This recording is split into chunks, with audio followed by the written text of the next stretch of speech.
So we're already in the negative if we're thinking about, are we raising chickens for eggs? But if you're doing it for the fun benefits and the cuteness of chicks, it is not a super cheap investment, but it is so much fun. And of course, the health benefits of. Welcome back to my channel. And for those of you that are new, welcome and welcome to today's video. So we are talking chicks today, guys. Every year I get the chick bug. Is that the right way to call it? I get chick fever and I want to have chicks. And it happens like once, maybe twice a year, but definitely once a year. And it's happening right now. So I've got new chicks. I'm holding 2 lavender Orpingtons. I love lavender Orpingtons. I haven't had a lavender Orpington in a long time. So I'm very excited to have these. And I have a couple more that I'm going to show you. But oddly enough, on my channel lately, I've had a lot of my videos that are related to chickens, chicken coops, chicks, have a lot of traction in the last couple weeks.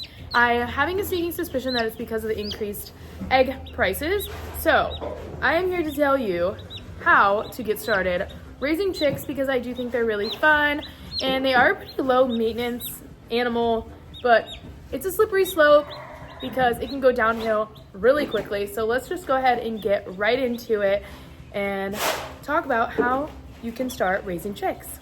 But first, we need to do a little chick haul. So as I said, I have these 2 lavender orbs. Here you go. And all of my chicks actually are all pullets. So they're females.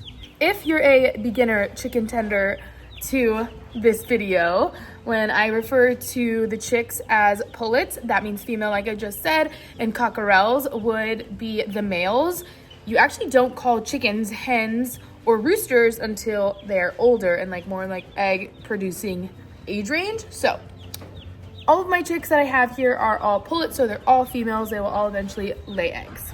So this is a silver lace Wyandotte, so you can see kind of the lacing here, and then on these little feathers that it's already starting to get. So silver lace Wyandotte. Then I have an Easter egger here. So this will produce like those light blue, green, different color eggs. Again, love the coloring on these birds. Very cute. Then I have 2 of these, and these are the same type of chicks. One's just black and one is light, like a buff color.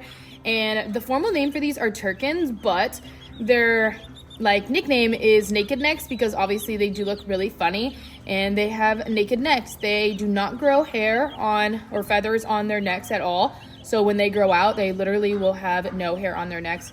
And I always have wondered how these evolved to become hairless on their neck and what the point of them are with the no hair feathering, but it's fine. I actually love this breed of chicks. I don't currently have these, but I've had a lot of naked necks in my time having chickens. So this is what I would consider like a standard chicken, other than like a leghorn. But when you think of a cute little buff colored chick, this is what you're getting. One of my favorite breeds in all are Orpingtons. Like I said, the lavender Orpingtons, but this is your standard buff Orpington.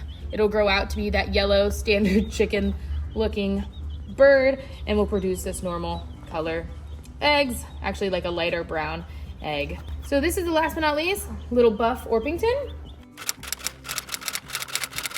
There's a lot of different places that you can actually buy chicks. So if you're like, where do I get chicks?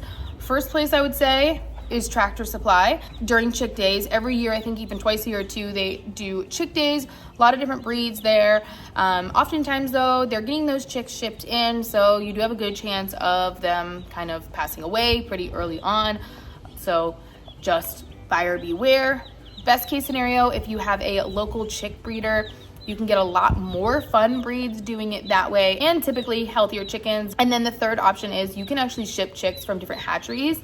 I've done that a couple times. I've purchased eggs even off of people from hatcheries and just Facebook, and I've actually incubated. So there is 3 major options, either Tractor Supply or a Rural King, or if you have a feed store. So regular box stores, local breeders, and then hatcheries online would be the quickest go-to to getting chicks started.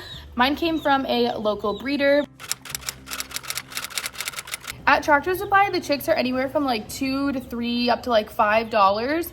And sometimes they are not gendered, so you're basically getting what is considered straight run, and that means that they're not guaranteeing if they're going to be hens or roosters when they get older. But with a lot of breeders, you can actually guarantee, and you can purchase either pullets or cockerels. That way, typically if you're buying all females, which are the pullets, they're gonna be more expensive, but if you buy straight runs, they're typically less expensive because there is a chance that they're going to be roosters. And in the world of chickens, everyone will tell you that roosters just aren't as desirable because they obviously don't lay eggs. I do like roosters, but of course, if you're raising chickens for eggs, you're gonna want hens. With a breeder though, it's gonna be more expensive just because they're not getting bulk discounts from hatcheries like a retail store would. So the chicks that I got, they started at $10 all the way up to $15, so it can get pretty pricey. All of these cost me around $80 in all for the whole lump sum. And at that rate, if I was going to raise these for eggs, I would already be 10 cases of eggs in. So we're already in the negative if we're thinking about, are we raising chickens for eggs? But if you're doing it for the fun benefits and the cuteness of chicks, it is not a super cheap investment, but it is so much fun. And of course, the health benefits of the fresh eggs are also there as well. And collecting all of the colors and just looking at all the breeds of chickens, that is honestly why I do it. I'm not a huge egg eater, but I love to collect eggs. I love the colors of the eggs, and most importantly, I love all of the different colors and breeds of the chickens. There is 3 major things that you need to raise chicks, maybe a 4th, which is not optional, but is not like for main survival. And first one is water. Obviously, any living being needs water. Second is feed. Any living being needs some source of food. And then chicks need a heat source. So those are the 3 main survival. And then why I say 4 is because there is any options of this, and it's a place to basically store them. You need some type of pen, crate, something like that. So I guess you could say it's 4, but for main survival, they need 3 things. They will not survive if they are cold. They will not survive without food, and they will not survive without water. Technically, they would survive without a pen. That's why I say that. I've had many chickens that have raised their own set of chicks that have not had a pen when I free range, so kind of is technically optional if you just wanted them to roam free, but it doesn't really work like that when you're raising chicks without a hen because they need a heat source. So kind of goes all together, but those are the main things to keep a chick alive. So if you can give it heat, if you can feed it, and if you can water it, you're golden. So let's go in a little bit deeper into that. So we're walking into Tractor Supply right now because we're gonna do a deep dive into different chick feeds, prices, the supplies that you need to hold the feed and the water, heat lamps, everything that you can think of for chicks. We're gonna go into Tractor Supply. It's close to me. If you live in the US, there's a good chance that you will have a Tractor Supply near you or some type of feed store that carries the same type of products for chicks to get you started. So there's tons of different chick feeds that you can actually use. There's medicated, there's non-medicated. I always go with non-medicated, but you can do your more research on that if you want. Those are the bigger bags. Then we have the smaller bags. Lots of different brands. This is Purina. Dumore has one. I just saw it. I think it's up there. Then Nature Wise has some. Nature's Best is a really good one. This is a chick starter grower.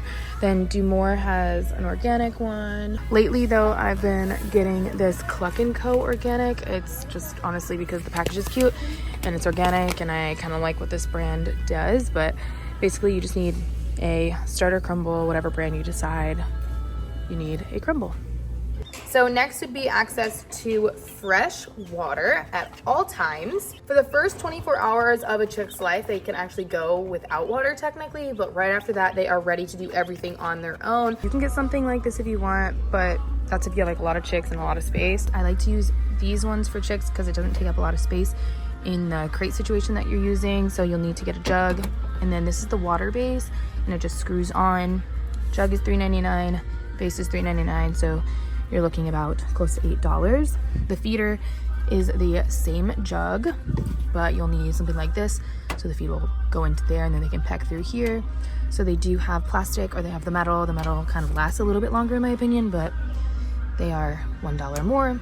Or if you have a lot of chicks, and I've used these many times, it's like this. Chicks can go from either side, but this is like a setup honestly for a ton of chicks. A bigger living situation because this does take up quite a bit of space. I have a plethora of these feeders. I always buy new ones.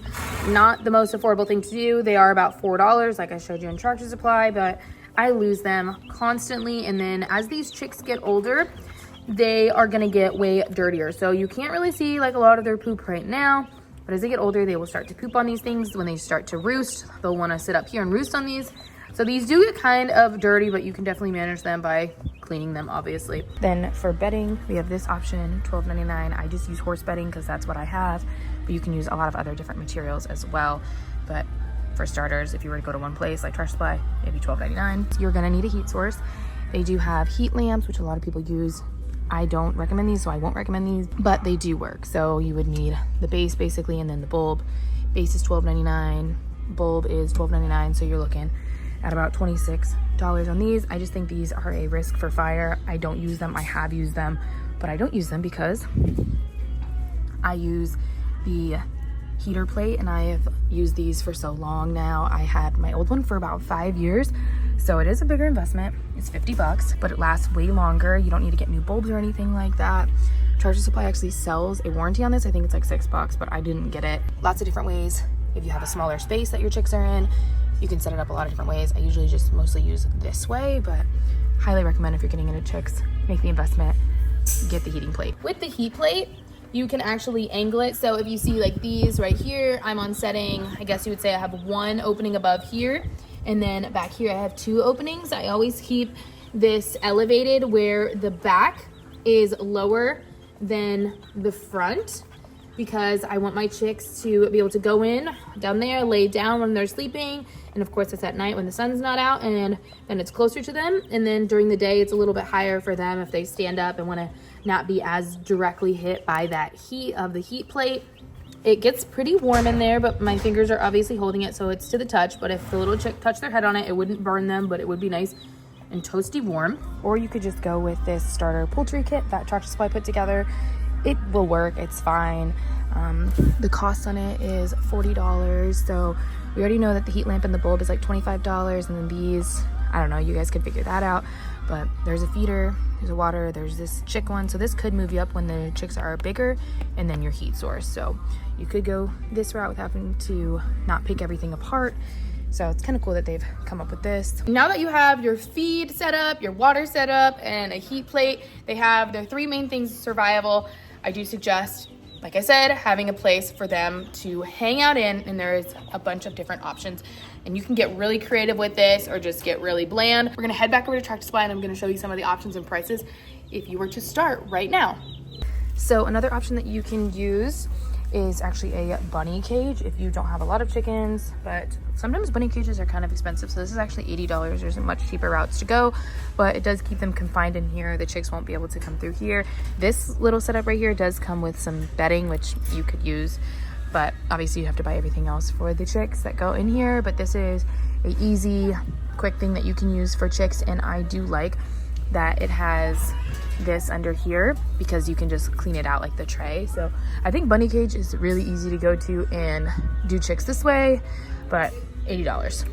Here's another option where you can keep your chicks. So it's a large like storage tote. This one I would probably say is a little bit too small, but if you only have a couple chicks, this could work. But as they get bigger, you might have to move them into something else. But compared to pricing, this is obviously $2 off, but it was only $14.99. It's on sale for $12.99. There's a couple ways that you can modify these. I've seen people cut out here, put hardware cloth so the chicks can see out, but I don't even think that's super necessary. You can keep the lid off of it if you're keeping them like inside and away from other animals that can get them. They shouldn't be able to jump out of it. Or I've also seen people cut out the tops of these, which I think is a cool idea. Put hardware cloth so they have like the ventilation of that. They can still put this on. No animals can get to them if you have dogs or anything like that. But this is a really good affordable option. The other way would to just go with a wire dog crate. This is still cheaper than the bunny cage. It's $49. Now keep in mind this is the smallest one, so if you need something bigger, it's gonna get bigger in price. Actually, this one's the extra small one, $39.99. So that'd be your cheapest investment. It's $39.99. Then it goes all the way up to $79.99. But I use dog crates and I wrap them with hardware cloth just because the chicks can get through the dog crate, so you have to think about that as well. The dog crate just works really well for us because I always have like random dog crates around just since getting into chickens and things like that. So, and I just wrap it up, always have hardware cloth. So that's what's easiest and cheapest for me because I already have it on hand. If I was to buy either a Tupperware or a bunny crate, I'd actually be having to make an investment. So I use a dog crate. So if you had an old dog crate that you're no longer using, you could do the same. And sometimes on Marketplace, you can find dog crates really cheap.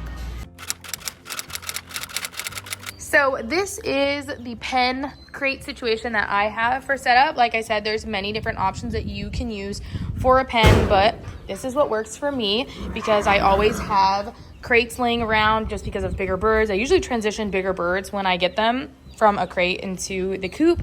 But as you can see, I've had to add this hardware cloth because with the spacing on these, chicks can literally pop right out. So right now, this chick could be popping right out. And as you can see, it is kind of trying to, but it can't because we have the hardware cloth. But after many renditions of using a crate and being so tired of chasing chicks around, we just decided to put hardware cloth all over it.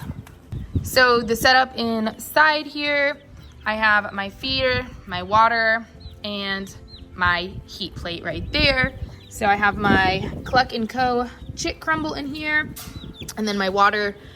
A lot of times you want to set the water up on like a brick or something so that they can still get up there and drink the water, but as you can see, it's already happening.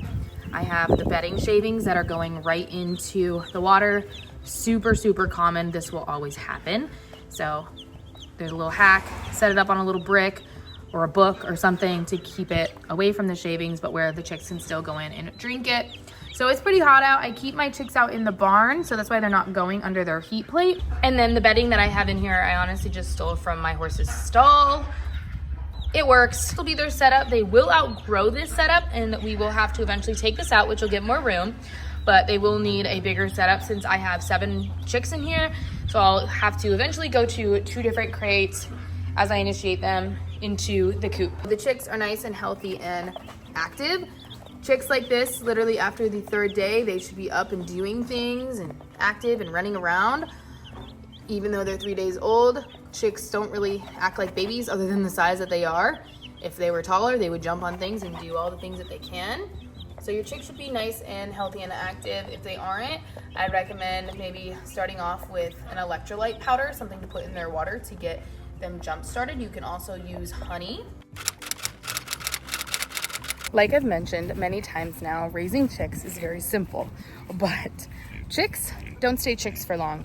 They really only stay chicks for maybe about 3 months, and they start to get bigger. Well, gradually along the way they get bigger, but they turn into full-blown chickens, hens, and roosters, and you're gonna need something that is often not inexpensive. So I'm over here in front of my chicken coop with my hens, and we're gonna go over some things that you're gonna need, because if you're raising chicks, you're gonna need these things as well, because like I said, they're gonna turn into chickens. You're gonna need some type of chicken coop, and you're gonna need some type of run, unless you plan on free ranging your chickens. I've done both. Right now, I've chosen to not free range and to build a run. And with that, you have a lot more expenses, and you obviously wanna make it predator proof. There's a lot of things you have to think about with building your run. I did this sturdy because I didn't want to have to build it again.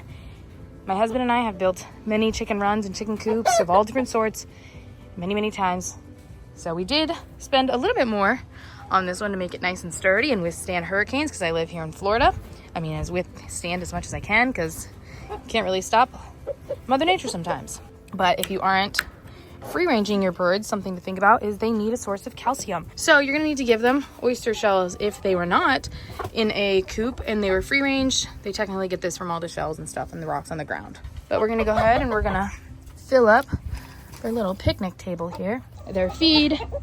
Luckily though, it is kind of like a set it and forget it with the bigger ones, because these are like 50 gallons worth of feed, and then same thing as the water, which you just need to refill it.